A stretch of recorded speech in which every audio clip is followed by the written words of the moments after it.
Hi, everybody. Welcome back to Critical Mass. Well, we always like to say that we try and do what some of you out there want us to review, especially since we can't get out and see some movies right now because nothing's playing.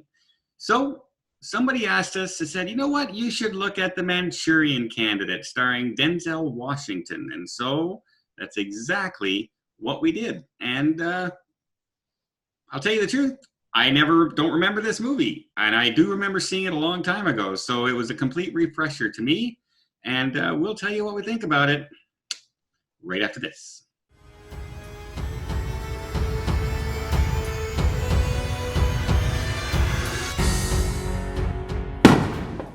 All right, Paul, why don't you start us off and tell us a little bit about the movie? Okay, 2004. Directed by Jonathan Demme, stars Denzel Washington and Liev Schreiber. Also has Meryl Streep in it. And it's some Iraqi soldiers who are kidnapped and brainwashed.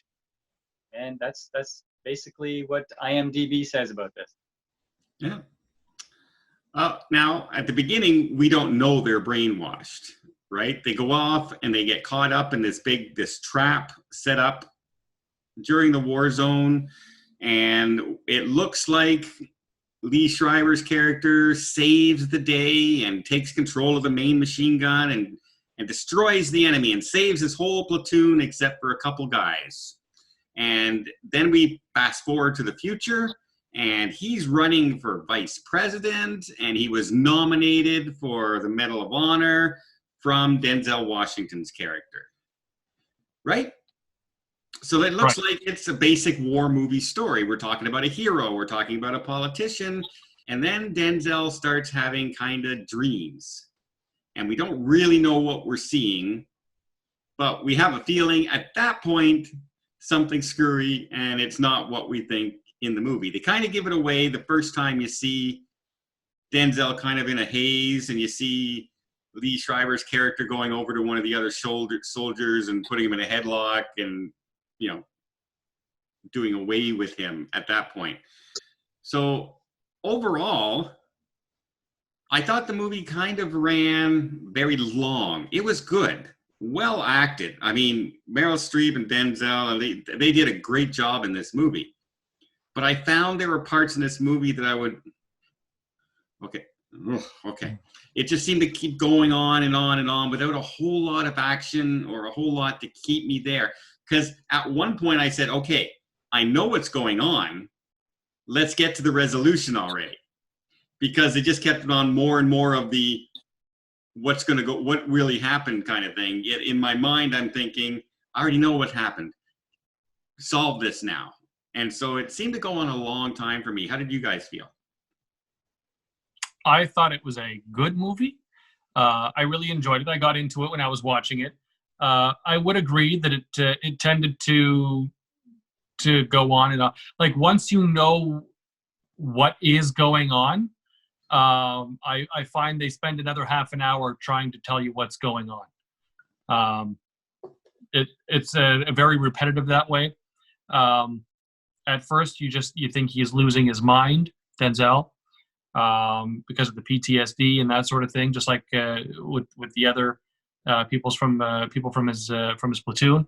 But you learn and you find out, okay, well, what he's experiencing is actually maybe not just dreams. Maybe he's having memories, and these things are real. And after you understand that, and you know that that's what's going on, I found it took a long time to get to, like you said, a resolution. Yeah, I think I would agree with that. But, you know, if you watch Denzel movies, they're always very low-key, very quiet, subtle, and they take a long time to get to the punch. So I was ready for that. I knew what I was getting into when I started it. The first time you see one of his squad mates come up to him after he does that presentation to the Cub Scouts, and he's trying to get his thoughts across, you know what he's getting at, and you know exactly what happens in the rest of the movie, kind of thing. Yeah, it takes away the mystery at that point, because now there's two of them. Well, two of them aren't just having nightmares anymore, right? They can't have the same nightmares and the same kind of dreams. So at that point, you know something happened right away when you meet the first guy. And I know that they kind of tried to be elusive to the fact that that Meryl Streep, who plays the mother, was just trying to look out for her boy and whatnot for the vice presidency. But I knew the entire time that she was behind it all.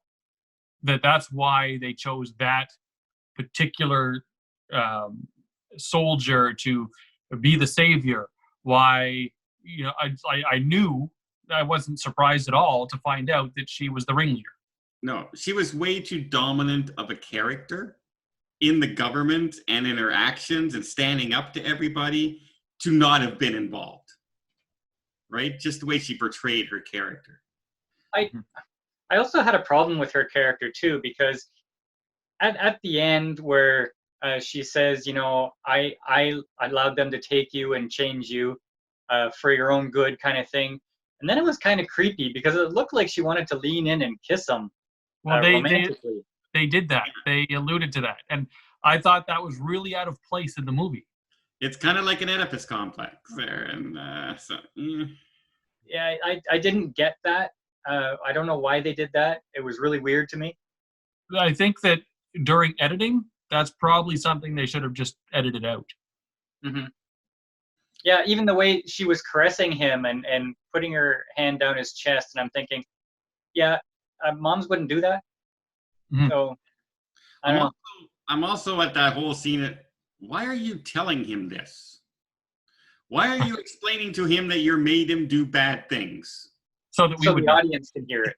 I know, but we didn't need that because we know that she did that. We know that he did the bad things. We know why at the end he changes and does the right thing. We know because of the girl there, his ex-girlfriend that his mother actually made break off with him at one point that he was in love with.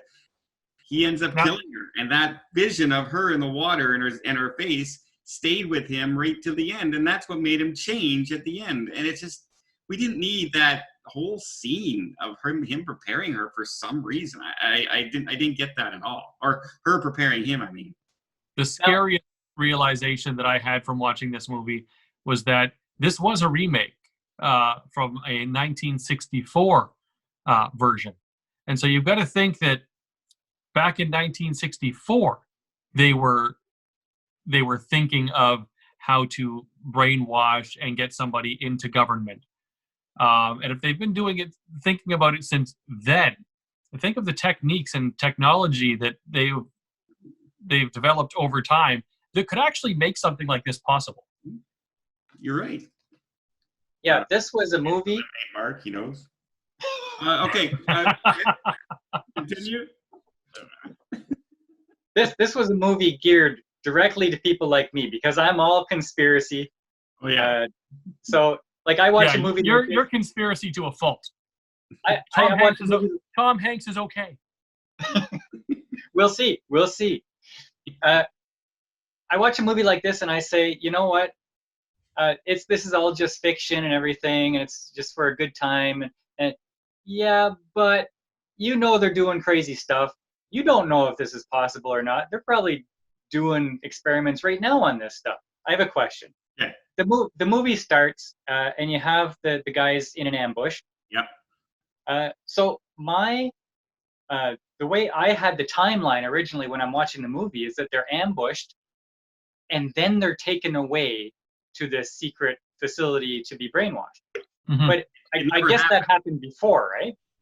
It didn't even happen. They were brought to the facility, and it was all visual stimulus and repetitive that they were there, and they just had a film in front of them.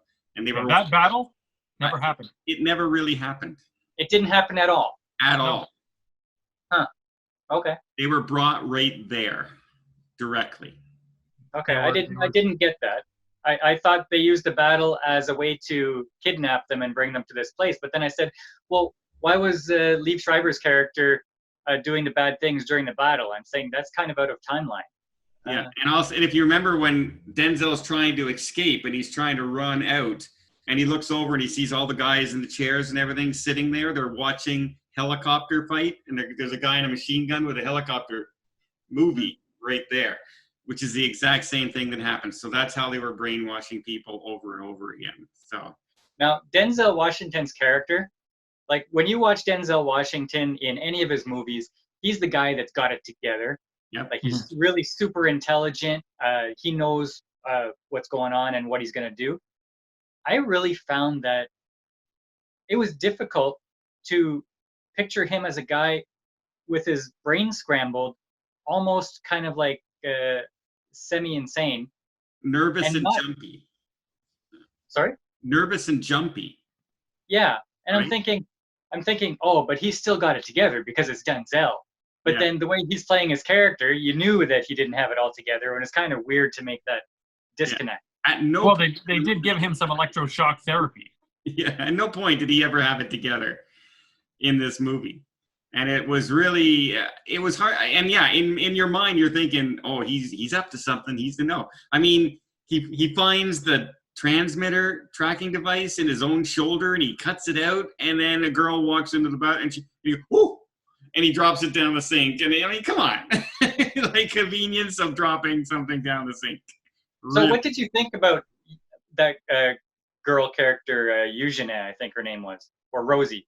The FBI That agent probably for me there? was the only surprise in the movie. Yeah, like we knew she was part of it, but I didn't really think at any point that she was a villain in this movie. But I knew she was up to something, obviously, from the train because she was watching him and she's questioning him and she keeps running into him. Nobody picks somebody up on the subway and brings them home to freshen up. Hookers do, but regular people on the street don't. So no, we knew she was up to something, but at no point did I get a villain vibe. Okay, well, that's interesting because I knew she was up to something, and I thought she was a villain, and it was a surprise that she was FBI to me. See? So I just thought she was trying to pick him up. Mark's been watching too many of the wrong kind of movies during the lockdown here. Pizza Girls also, Mark, just pay them, let them go. Just pay them and let them go. So She had no money. well, overall, so I would say it's an entertaining movie, but you have to be of the frame of mind to watch a longer dramatic movie. It's not going to rivet you to the screen. You have to be kind of set up and saying, this is the kind of movie I'm going to watch. You know, where some movies you can just throw on and be entertained and kind of half thinking about them and watch it. This is one you have to concentrate on pretty much through it, even though probably at the 35-minute mark, you know the basic story and you're just wondering what the resolution is going to be. I wish there was more of a puzzle to it. Like, and it's one of those movies that could have been a very mysterious, and you have to unlock certain things to know what's really going on. It could have been one of those movies. I found that like you said, about a half an hour into, you kind of know what's going on, and you're just waiting for it to end now. Yeah. So how would you rate this movie then? I'd give this movie a 7. It's not a bad movie. It's well acted. Would I watch it over and over again though? Probably not. But it was a good political movie. It's one of those movies that you'll watch rarely, unfortunately. Even though it's well acted, some of the top actors of our time, but it's hard to sit there and watch the whole thing right from beginning to end and be riveted. Now, at the same time, I might, for the fun of it, check out the original 1964 version just to see sort of the differences. Yeah, apparently it's called The Manchurian Candidate because it takes place like northern China next to Korea. That's the region, I guess. So it's Frank Sinatra. It's all about communism and brainwashing. So might be interesting. Well, what would you rate the movie, Mark? I'd probably agree with you. Around a 7 sounds about right. Paul? I'd want to give it a 7 because of Denzel Washington. I think because it was too predictable, I'd say a 6.5, maybe not a 7. All right. Well, there we go. It's in the ballpark, though. Good movie, well acted, not a whole lot of action, and unfortunately, you kind of are waiting for the end through most of the act 2 of this movie. You're kind of, okay, get to the resolution already, because there's not enough intrigue to keep me going. And the mom gets a little too weird for my liking. Yeah, and they talk about the Manchurian Corporation a lot, but we don't really find out anything about the Manchurian Corporation. It's almost like they were setting up a sequel. It's possible they were. So I really liked that it was a government, almost like a quasi-corporate government octopus that had its tendrils into everything, right? Tentacles into everything, and that they were almost too big to take down. yeah, I like that aspect of it. and they weren't a secret society. They were a major corporation. Because everything is a secret Everything society. else is a secret society, right?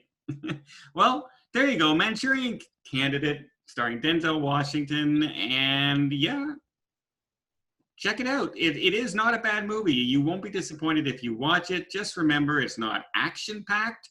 It's a drama. Take a couple of days and take a look. It's not a funny movie. You won't laugh very often in this movie unless you're a little psychotic in this movie. Well, I hope you like this review. And if you want to check out some of our other content down below here, we have some trivia. We have a lot of things you can play along with, reviews of other movies, and the new series that are coming out on TV right now, like Upload and Stargirl and Star Force. Check out those reviews. And until next time, we'll see you on the channel.